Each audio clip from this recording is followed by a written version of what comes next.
السلام عليكم ورحمة الله وبركاته. اللهم صل وسلم وبارك على محمد وعلى أهله وصحبه أجمعين. النهاردة كده حبيت أشارككم تنظيف للمبرد. أول حاجة كده زي ما انتم ما شايفين شلنا الجزء اللي هو بيتفك من فوق. شلنا القارورة الأول، لازم القارورة تبقى فاضية، وبعد كده شلنا الجزء اللي بيتفك من فوق. وشلنا ايه اللي هي برضو الكاوتشة برضو اللي جواه. وهنيجي هنا كده ورا هنشيل، شفت الصامولة اللي أنا فكيتها بيبقى فيها ايه في الحتة ديت، بيبقى فيه كاوتش كده. هنحافظ عليهم عشان دول ايه هنفضل نربط فيهم وايه ونفكها كل شويه عشان ننزل الميه اللي هنا. كده خلاص احنا كده صفينا الميه اللي هي ايه في الخزان بتاع المبرد. فايه لازم نصفيها كده لغايه الاخر. هنحط برده الكاوتشه اللي انا قلت لكم عليها، والبتاع اللي هي عامله زي الصاموله دي برده هنربطها. هنروح ندلق الميه دي وايه وهنشوف هنعمل ايه. هنا بقى طبعا هحط ايه معلقه كربوناتو ومعلقه ملح ليمون. بس بصوا الفوران بتاعهم عامل ازاي. بعد كده هجيب حبه خل وبرده ايه هحطهم عليه. بصوا هتلاقي ايه البتاع عماله تعمل فوران كده عادي. هتنزل في المواسير من تحت بقى بتاعت الخزان من جوه، هتسلكه جامد.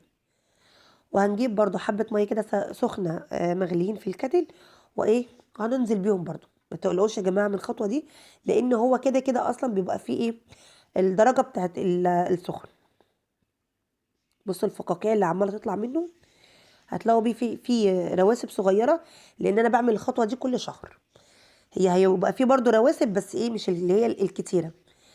همسك كده عندي الحنفيه بتاعت البارد والحنفيه بتاعت الميه العاديه. هخلي الميه دي لازم تعدي ايه السخنه دي لازم تعدي منهم، عشان لو في اي حاجه تنزل معانا.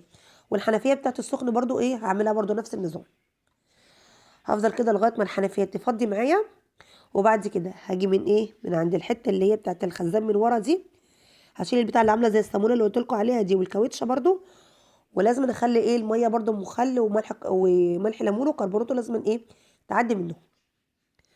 هفضل لغايه ما تصفي كده، وبعد كده ايه هروح ايه ادلقه.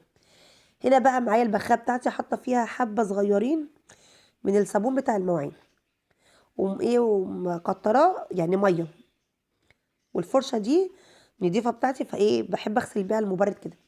هغسل كده المبرد من جوه ومن بره، وبالذات كمان من عند ايه السخان الاستانلس اللي هو مش السخان اللي هو المبرد اللي هو الاستانلس اللي جوه ده. هفضل كده اغسل فيها واجيب بقى فوطه نضيفه. هي لسه من جوه فيها ايه حبه ميه بس مش كتير، او حبه ميه صغيرين.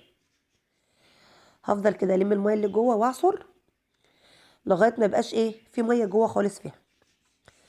بعد كده بقى ايه هجيب بقى ميه نضيفه وايه وهشطف بقى ايه المبرد برضو ايه بتاعي. هخلي برضو الميه دي كده تعدي برضو من عند الحنفيات البارد والسخن. 3 حنفيات اللي معاكم دول، عشان برضو لو في اي رواسب او اي حاجه من الخل او ملح الليمون او اي حاجه تنزل في الميه دي. هقارن الموضوع ده بتاع مرتين 3 عشان ما يبقاش في اي حاجه. هي الطريقه بتاعتنا سهله جدا وبسيطه، بس كل اللي عليكي ان انت هتتبعي ايه التعليمات اللي موجوده على جهازك بس. انا برضو هشيل زي ما قلت لكم كده البتاع الصاموله اللي ورا اللي هي الحته الكاوتشه دي. خلي الميه برضو تعدي منها كده عشان لو فيها برضو ايه اي ميه ولا اي حاجه تتشيل. انا هنا قرأت الموضوع ده بتاع مرتين. هشيل بقى اللي هي الحته ديت اللي هي بتصفي فيها الميه، وهفضل امسح كده فيه. وبعد كده هاجي افتح الباب اشيل بقى الحاجات اللي جوايا ديت عشان ايه اغسلها. واشيل البتاع دي انا حاطاها كده عشان بحط فيها كوبايات للعيل. هجيب بقى البخاخه بتاعتي زي ما قلت لكم ان انا حاطه فيها حبه صابون وحبه ميه، وهفضل ايه ارش كده بقى فيها من جوه. واجيب الفوطه بتاعتي وامسحها. انا هنا ما بستخدمش لا سلكه ولا بستخدم ميه ولا اي حاجه، عشان خاطر ايه البرومه ما تعملش كده فيها من تحت او تطولها البرومه فتبوظ. لا انا بجيب هنا حبه الصابون اللي هم عليهم ميه زي ما قلت لكم وبالفوطه بتاعتي. وابدا كده ايه امسح المبرد بقى من جوه ومن بره ومن الجناب بتاعته ومن فوق من كله بمسكه كده بالفوطه بخليه يلمع بس. الخطوه دي يا جماعه لازم كده نعملها على الاقل كل شهر، عشان كمان انتوا عارفين مهما كان بنجيب القاروره فيها ميه معدنيه او بنملاها من الفلتر او اي حاجه، برضو بتبقى ايه الخزان من تحت بيبقى فيه رواسب. بتبقى فيها مثلا رواسب ولا اي حاجه، فالرواسب دي بتتجمع بس. الموضوع ده انا بعمله كل شهر. ما شاء الله ما يعني هو بيبقى فيه رواسب بسيطه قوي، بس مش اللي هي بتبقى الكتيره بقى. هنا طبعا الحاجات اللي انا شلتها كلها معاكم هغسلها كده. بحب اجيب الصابون كده والاسبونشه بتاعتي او السلكه اللي انت تغسلي بيها، وابدا ايه اغسلهم كده كلهم. لو وصلت بقى لغايه هنا ولسه بتتفرجي عليا او اول مره بتشوفيني، اهلا بكم في قناتي. معاكم منال من قناه يوميات منال. فضلا وليس امرا كده عايزه كومنت حلو زيك عشان ده بيفرحني كده، بيخلي قلبي يرفرف من جوه، واشتراك حلو زيك كده. انزلي بسرعه بسرعه بسرعه، دوسي بقى على الجرس عشان يوصلك كل جديد مني، وعيلتي الكبيره الحلوه دي بقى تكبر بيكم كده. وخشي كده خدي لك بقى لفه سريعه في القناه، ان شاء الله باذن الله تعجبك واكون عند حسن ظنكم. هنا بقى طبعا نغسل بقى كل الحاجات بتاعتنا ديت وهنشطفها وهنسيبها تتصفى شويه، وبعد كده ايه هوريكم ازاي بتتركب. عايزين كده بقى اليومين دول كده نلحق تنظيفات كده رمضان. الجو ما شاء الله عليه هو بقى له كام يوم حلو ومش ساعه ولا حاجه، عشان نخلص كده قبل رمضان ان شاء الله. عشان رمضان ده بقى كده نفضله، لان رمضان ده كده للعباده وبس، ده شهر بيجي في السنه كلها. كل سنه وانتم طيبين، وكل سنه والعالم كله يا رب بخير، ويجي على الناس بخير، ويعود علينا وعلى الامه الاسلاميه كلها يا رب بخير.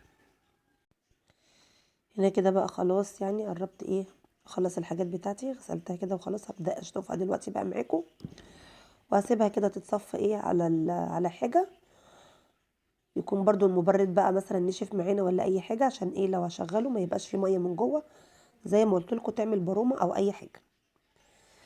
بس هسيبهم كده يتصفوا، وبعد كده بقى ايه هوريكم وانا بركبهم دلوقتي هيبقوا عاملين ازاي او هركبهم ازاي.